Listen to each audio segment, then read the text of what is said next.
Right now, I want to welcome to the program Linda Walker with the Buckeye Firearms Association, member of the NRA's Board of Directors. Linda, good evening to you. Hi, Cam. How are you? I'm good. We've been talking all night long about media misinformation and distractions and false narratives in the press. And, I think a great example of this column by Mr. Mark Namick with Cleveland.com and the Cleveland Plain Dealer, who talks about House Bill 422. He says alarming changes will be made to the current law if House Bill 422 became law. So what exactly does this bill do, and is it alarming, Linda? Well, what this law will do if it gets passed is, in Ohio, if you are pulled over and you're carrying, you've got to immediately notify the officer that you are a concealed handgun licensee and that you are carrying. If you're not carrying at the time, you don't have to notify. So that's what, in a nutshell, if we get it passed, that's what it will do. The majority of the states out there that have concealed carry don't have a notification law, and it seems to be working okay in those states. Well, absolutely. I find it fascinating. He says supporters of the bill argue changes are needed to protect the rights of law-abiding permit holders from whom cops, he says. That's right, cops are the problem. Pointing to the Canada police officer Daniel Harless, who lost his mind, he says, last June during a traffic stop when William Bartlett, a legal permit holder, tried to quickly alert Harless that he had a gun.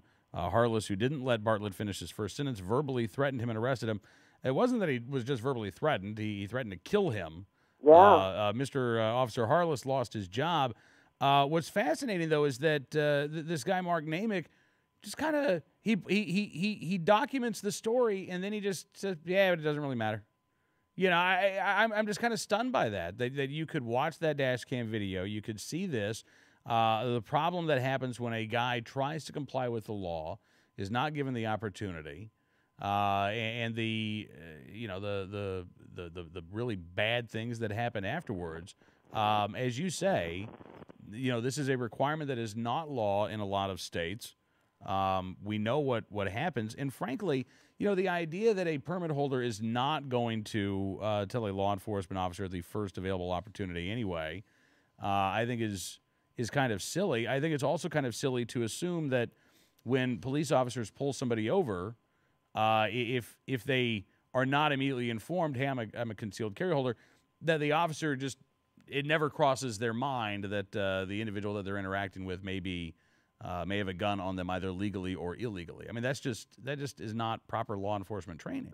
Well, right. And in Ohio, if you've been pulled over and the officer has already put in your license plate, which 95% of them have already done that, when they run your plate, they already know the car is registered to a licensee. So, there's a lot of redundancy here. And, there's not been a huge problem with the notification. Even if the law is passed, it doesn't hurt to tell the officer that, hey, I do have a gun, and I am a licensee. But where it's tripping people up is the immediate. And that's where it came into play with Harless, is he interrupted the driver and told him not to say another word. Well, we also have to lawfully obey any lawful orders given to us. So right. If he opened his mouth, now was he going to be violating that part of the law? And so, redundancy it's not needed there. So where is this bill right now, Linda? I believe it's been introduced by Representative Mag. I'm not really sure that it's gotten any other hearings yet at this point. Okay. And then tomorrow we've got the primaries in Ohio, so I'm sure it won't get any hearings this week because they'll all be working with the election and the results tomorrow. Yeah, absolutely. Are you hearing from gun owners around the state of Ohio? Are you expecting that the gun owners are going to get out and vote in the primaries? Well, I hope they do. I do too.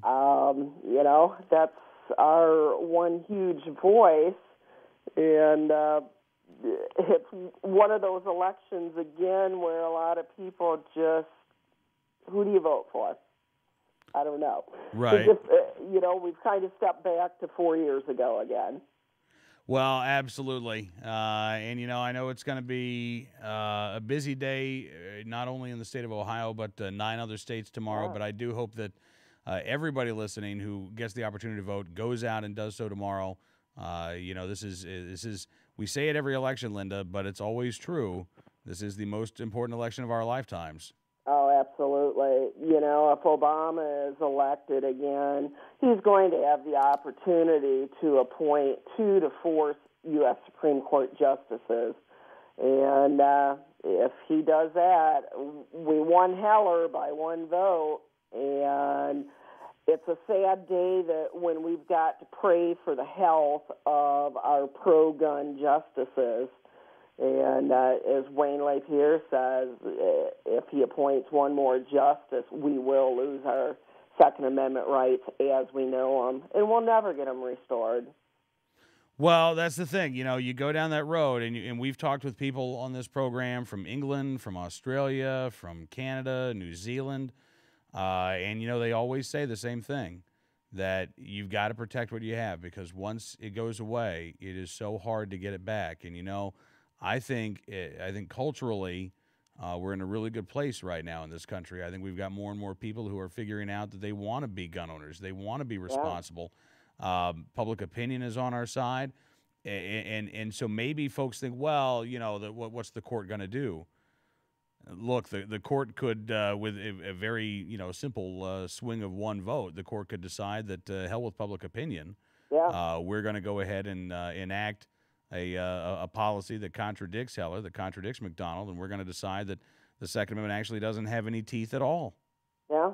So, what I've found with as many gun sales as there's been, and I've got to assume that guns and ammo sales leading up to the election are just going to go through the roof again. We're finding that with our CCW classes that, they're just selling out. And I would imagine across the country it's probably the same thing. So, I need to get a little more stockpile here shortly, too. Well, listen, Linda, thank you so much for coming on the program. It is always a pleasure to get a chance to talk with you, and we'll see you in St. Louis. Oh, absolutely. I'll be there. Are you excited? Oh, I'm always excited. What do we got now, Cam? About, 40 days?